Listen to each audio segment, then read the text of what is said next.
Vous les avez forcément vus. Ces salles d'escalade de blocs qui ont poussé absolument partout, dans toutes les grandes villes. Des murs colorés, un bar, un coin coworking, parfois même un sauna. Le nouveau spot cool où l'on va grimper en centre-ville. En 15 ans, leur nombre a tout simplement triplé. Des centaines de millions d'euros investis, des levées de fonds à la chaîne, c'est une ruée totale. Sauf qu'en 2026, le château de cartes se fissure. Le leader incontesté du marché, celui qui possède le plus grand réseau de France, vient d'admettre une chose gênante. Il perd de l'argent. L'escalade est aujourd'hui le seul secteur des loisirs sportifs marchands dont les chiffres sont en train de baisser. Des salles ferment les unes après les autres. Certaines ont même baissé le rideau juste après avoir encaissé une année entière d'abonnement. Clients lésés, aucun remboursement. C'est l'une des bulles les plus discrètes de ces dernières années et elle est en train d'exploser sous nos yeux, sans que personne ne l'ait vu venir. Comment un sport aussi tendance, en pleine explosion, adoré par des millions de jeunes, s'est-il retrouvé au bord de la crise? Pourquoi ceux qui ont ouvert ces salles se retrouvent-ils, pour beaucoup, dans le rouge? Et à quel moment exactement le rêve a-t-il basculé? Accrochez-vous, on plonge dans le business en plein effondrement des salles d'escalade.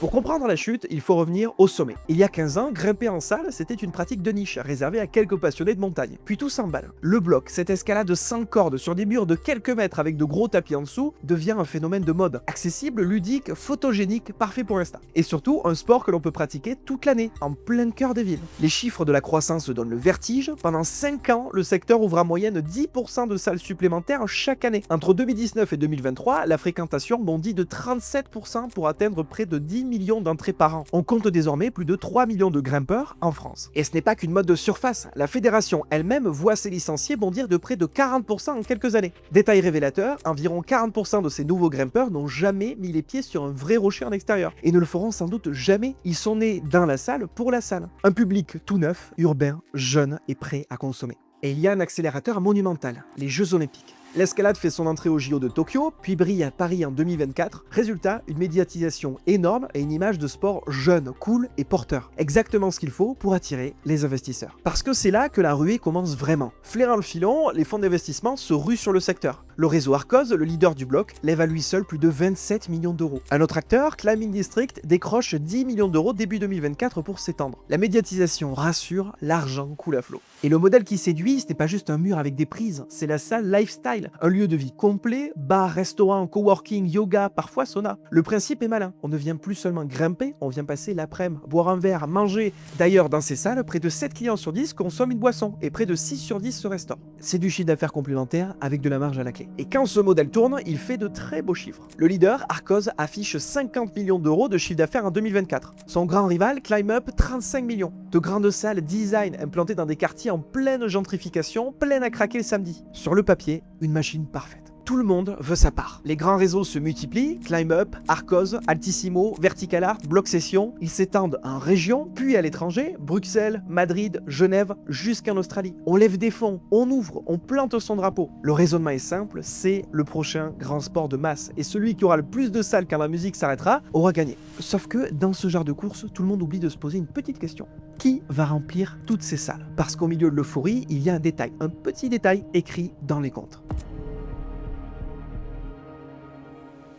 Le petit détail, le voici. Ouvrir et faire tourner une salle d'escalade, ça coûte une fortune, et ça rapporte beaucoup moins qu'on ne le croit. Commençons par la facture d'entrée. Ouvrir une salle de bloc, c'est entre 450 000 et 900 000 euros d'investissement. Pour les plus gros projets, on grimpe à 2 ou 3 millions, voire jusqu'à 6 millions d'euros pour une salle XXL. Pour donner un exemple, rien que le système de climatisation et de traitement de l'air d'une grande salle coûte environ 400 000 euros. Traduisez, avant même d'accueillir un seul grimpeur, vous avez déjà signé pour un demi-million d'euros, souvent bien plus. Une salle magnifique, avec un gouffre qui lui aussi est pas mal. Évidemment, une fois la salle ouverte, les charges ne s'arrêtent jamais. Des loyers énormes puisque ces salles sont immenses et souvent en centre-ville, une facture d'énergie qui a explosé, le remboursement des prêts, le renouvellement permanent des prises parce qu'il faut sans cesse changer les blocs pour que les clients ne se lassent pas, et surtout une masse salariale lourde. Il faut du personnel à l'accueil, des moniteurs et des ouvreurs qualifiés. Ces techniciens qui conçoivent les parcours. Et ce renouvellement de prises, ce n'est pas un détail. Une salle de bloc s'use par la nouveauté. Si les blocs ne changent pas régulièrement, les habitués s'ennuient et filent voir ailleurs. Il faut donc une équipe de ces fameux ouvreurs qui redessinent en permanence les parcours, un tapis roulant permanent de main-d'œuvre qualifiée à financer mois après mois. Résultat de tout ça, une marge nette famélique. Selon les données du secteur, elle se limite à environ 8% du chiffre d'affaires. 8% pour un business qui exige d'engloutir des centaines de milliers, parfois des millions au départ. Autant dire que le retour sur investissement se compte en années et il exige une gestion millimétrée. Je vous explique. Concrètement, ça veut dire une chose. La salle doit tourner à plein régime, presque tous les jours, juste pour rembourser. Le moindre petit grain de sable, une facture d'énergie qui double, un loyer qui grimpe, une salle concurrente qui ouvre à 3 rues et l'équilibre bascule dans le rouge. Et il y a un problème structurel en plus qui vient compliquer la donne. Le client d'une salle d'escalade n'est pas captif. Contrairement à une salle de sport classique où l'on prend un abonnement annuel qu'on oublie, le grimpeur, lui, fréquente plusieurs enseignes, papillonne, cherche la nouveauté, chasse les promotions. Difficile dans ces conditions de fidéliser et de remplir sa salle tous les jours. Vous voyez le tableau, un investissement colossal, des charges qui étouffent, une marge minuscule et des clients volages. Le modèle ne tient qu'à une condition, que la salle soit pleine tout le temps. Et ça marche tant qu'il n'y a pas trop de salles. Devinez ce qui va se passer. La bulle. Quand un secteur est en surchauffe, il y a toujours un premier domino qui tombe. Dans l'escalade, ce domino a un nom, Vertical Art. Vertical Art, c'est l'un des plus gros réseaux historiques du bloc, connu pour ses salles avec bar et musique. Et à partir de 2024, l'enseigne se met à fermer. D'abord ses 2 salles parisiennes, Pigalle et Chevaleret, puis en 2025, sa salle de Lyon. 3 salles fermées en moins d'un an chez l'un des leaders. Dans un marché soi-disant en plein boom, c'est un coup de tonnerre. Petit détail qui en dit long, la salle de Chevaleret, elle n'a pas vraiment fermé. Elle a été rachetée par Arcos, le leader qui se présente désormais ouvertement comme le consolidateur du marché. Traduction, quand les petits tombent, le gros ramasse les morceaux à bon prix et renforce son empire. C'est toujours comme ça que finissent les bulles, par une grande braderie. Et le détail le plus gênant est celui de la salle de Pigalle. La société qui l'a gérée a été placée en liquidation judiciaire en juillet 2024, après avoir tranquillement encaissé entre mai et juillet les inscriptions pour l'année suivante. Résultat, des centaines de clients mécontents avec un abonnement payé, une salle fermée et aucun remboursement. Pour la salle de Lyon, l'histoire est tout aussi parlante. Elle avait pourtant dépassé le 1 million d'euros de chiffre d'affaires en 2024. 1 million. Et malgré ça, elle n'a jamais atteint son point d'équilibre. Elle perdait encore de l'argent mois après mois. La reprise par un concurrent, Climb Up, est tombée à l'eau. Fermeture, pure et simple. Et Vertical Arts n'est que la partie visible. Un autre réseau BO est passé par la case redressement judiciaire avant de renaître sous un autre nom. Et chez les indépendants, c'est l'hécatombe silencieuse. Des salles comme la Contrepointe près de Bourges ou là-haut près de Toulouse sont entrées dans la tourmente. Même les grands réseaux connaissent des grèves de salariés, chez Climb Up comme chez Climbing District. On a même vu des projets se planter en pleine zone touristique comme à Nakano. Et derrière chaque fermeture, il y a la même réalité. Des salariés licenciés, des abonnés lésés et des clients qui découvrent un matin que leur lieu de vie préféré n'était au fond qu'une entreprise fragile de plus. Le constat dans le milieu est brutal. Un professionnel du secteur le résume sans détour. Le contexte économique de l'escalade est catastrophique, le sport a grandi beaucoup trop vite et on est en train d'en payer le prix. Le canari est tombé, reste à comprendre maintenant pourquoi c'était écrit d'avance. Parce que cette histoire, on l'a déjà vue 1000 fois, c'est la mécanique parfaite de la bulle.